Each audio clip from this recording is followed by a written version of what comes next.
Hi!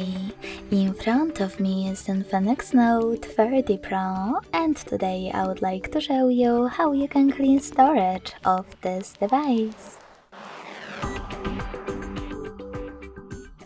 Begin by opening an app called Files and selecting Clean section at the bottom left corner.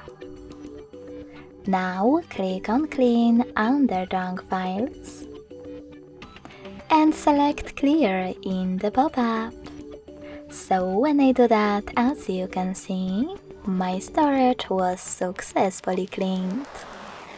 Thanks so much for watching. If you enjoyed this video, don't forget to leave a like, comment and subscribe. Bye!